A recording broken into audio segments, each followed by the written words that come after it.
গ্রামে বহু কৃষকের গোয়ালঘরে গোবর পড়ে থাকে একেবারে অবহেলায়।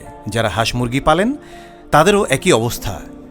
সেই গোবর ও বিষ্ঠাগুলো দুর্গন্ধ ছড়ায় পুরো বাড়ি জুড়ে। রান্নাঘরের প্রতিদিনের আবর্জনা বা খামারে শস্যের আবর্জনাগুলো কারো নজরে আসে না। এগুলোই যে নিত্যদিনের জ্বালানির অন্যতম উৎস হয়ে উঠতে পারে তা হয়তো অনেকে ভাবতেই পারেন না বলেই তারা গ্রাম শহর সবখানে ক্রমবর্ধমান জ্বালানি সংকট মোকাবেলায় তেমন কোনো ভূমিকা রাখতে পারছেন না। অথচ কেবল একটি বায়োগ্যাস প্ল্যান্ট স্থাপন করেই সেই সংকটের সমাধান সম্ভব। আর বায়োগ্যাস প্ল্যান্টের প্রধান উপাদান হবে এসব গোবর, ময়লা আবর্জনা কিংবা বর্জ্য। এই প্ল্যান্ট থেকে উৎপাদিত বায়োগ্যাস আপনার প্রতিদিনের রান্না ও বিদ্যুৎ চাহিদা মেটাবে। একই সঙ্গে বায়োগ্যাস প্ল্যান্ট থেকে পাওয়া বর্জ্য ও গোবরগুলো জৈব সার হিসেবে ব্যবহার করে বাড়িয়ে নিতে পারেন জমির উর্বরতা শক্তি। বায়োগ্যাস প্ল্যান্ট স্থাপন সংক্রান্ত সকল সহযোগিতা দিতে আপনার দিকেই তাকিয়ে আছে যুব উন্নয়ন অধিদপ্তরের দারিদ্র্য বিমোচনের লক্ষ্যে ব্যাপক প্রযুক্তি নির্ভর সমন্বিত সম্পদ ব্যবস্থাপনা বা ইমপ্যাক্ট প্রকল্প। যুব উন্নয়ন অধিদপ্তরের ইমপ্যাক্ট প্রকল্পের আওতায় বায়োগ্যাসের উপর প্রশিক্ষণ প্রদান করা হয়। এই প্রশিক্ষণে বেশিরভাগই মেয়েরা থাকে। মেয়েদেরকে উদ্বুদ্ধকরণ করা হয় যাতে তারা এই বায়োগ্যাসের মাধ্যমে সুন্দরভাবে তাদের রান্নার কাজ চালাইতে পারে, প্লাস বাড়ির অন্যান্য গৃহস্থলীর কাজে তারা সুযোগ সুবিধা পায়।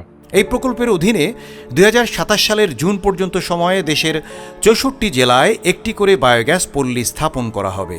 প্রতিটি পল্লীতে থাকবে কমপক্ষে 30টি প্ল্যান্ট, আর সব মিলিয়ে সারা দেশে প্ল্যান্ট স্থাপন করা হবে 15,000। ইমপ্যাক্ট প্রকল্পের বহুবিধ উদ্দেশ্যের মধ্যে দুটি উদ্দেশ্য উল্লেখযোগ্য। এক, বায়োগ্যাস প্ল্যান্ট স্থাপনের মাধ্যমে নবায়নযোগ্য জ্বালানি ব্যবহারের সম্ভাবনা উন্মোচন এবং গ্রামীণ নারীদের জন্য ধোঁয়াবিহীন, আরামদায়ক, স্বাস্থ্যসম্মত ও সময় সাশ্রয়ী রান্নার সুযোগ সৃষ্টি করা। 2, রান্নার জন্য জ্বালানি কাঠের ব্যবহার কমিয়ে আনা এবং বন উজাড় রোধ করে দেশের ইকোসিস্টেমের উন্নয়ন। একজন ক্ষুদ্র খামারি বা কৃষকের ন্যূনতম 3টি গরু অথবা 300-এর অধিক লেয়ার মুরগির খামার থাকলে এই প্রকল্প থেকে প্রশিক্ষণ এবং সার্বিক সহযোগিতা নিয়ে বায়োগ্যাস প্ল্যান্ট স্থাপনের উদ্যোগ নিতে পারেন। গ্যাস প্ল্যান্ট স্থাপনে আগ্রহী যুবক ও যুব নারীদেরকে মাত্র 5% সার্ভিস চার্জের বিনিময়ে 1 লাখ টাকা ঋণ দেওয়া হবে। আর কোনো উদ্যোক্তা বাণিজ্যিকভাবে প্ল্যান্ট স্থাপন করতে চাইলে ঋণ পাবে 5 লাখ টাকা। মেহেরপুর জেলার মুজিবনগর উপজেলার মহাজনপুর ইউনিয়নের গোপালপুর গ্রামে যুব উন্নয়ন অধিদপ্তরের সহায়তায় গড়ে উঠেছে একটি বায়োগ্যাস পল্লী। সেই পল্লীর পরিবারগুলোর প্রতিটিতে এক একটি বায়োগ্যাস প্ল্যান্ট স্থাপন করা হয়েছে। আমি Mohammad Shakilur Rahman, biogas assistant engineer. আমি খুলনা বিভাগে কর্মরত আছি। এই গোপালপুরে শতাধিক বাড়িতে আমরা বায়োগ্যাস প্ল্যান্ট স্থাপন করেছি। এই প্রথমে আমরা এখানকার যা জনবল আছে এদেরকে আমরা একটা প্রশিক্ষণের আন্ডারে নিয়ে আসছি। প্রশিক্ষণের আন্ডারে আনার ফলে আমরা এদেরকে শিখাতে পারছি কিভাবে আসলে বায়োগ্যাস প্ল্যান্ট থেকে মানুষ উপকৃত হতে পারে। এরপর আমরা এদেরকে একটা প্রশিক্ষণের শেষে এদেরকে আমরা ঋণ প্রোভাইড করে থাকি। এই ঋণ নিয়ে তারা বায়োগ্যাস প্ল্যান্ট করতে সক্ষম হয়। এই পচনশীল দ্রব্যগুলো পচানোর ফলে যে গ্যাস উৎপন্ন হয় এটাকে আমরা সবুজ গ্যাস বা বায়োগ্যাস বলে থাকি। আর এই যে প্রক্রিয়ার মাধ্যমে পচানো হয় এটাই হচ্ছে বায়োগ্যাস প্ল্যান্ট।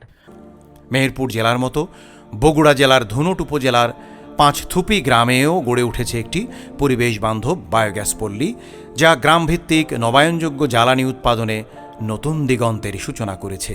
আর এর সবই পরিবারগুলোর পক্ষে সম্ভব হয়েছে তাদের যুবক ও যুব নারীরা যুব উন্নয়ন অধিদপ্তর থেকে প্রশিক্ষণ ও ঋণ সহায়তা নেয়ার কারণে। বর্তমান সরকার সারা দেশে পর্যায়ক্রমে সমন্বিত বর্জ্য ব্যবস্থাপনার আওতায় পরিবেশকে দূষণমুক্ত করা এবং সেসব বর্জ্য থেকে জ্বালানি ও জৈব সার উৎপাদনের পরিকল্পনা গ্রহণ করেছে। সব ধরনের বর্জ্যকে সম্পদে পরিণত করার মধ্য দিয়ে সেই পরিকল্পনায় বাস্তবায়নের পথে এগিয়ে যাচ্ছে যুব উন্নয়ন অধিদপ্তরের ইমপ্যাক্ট প্রকল্প।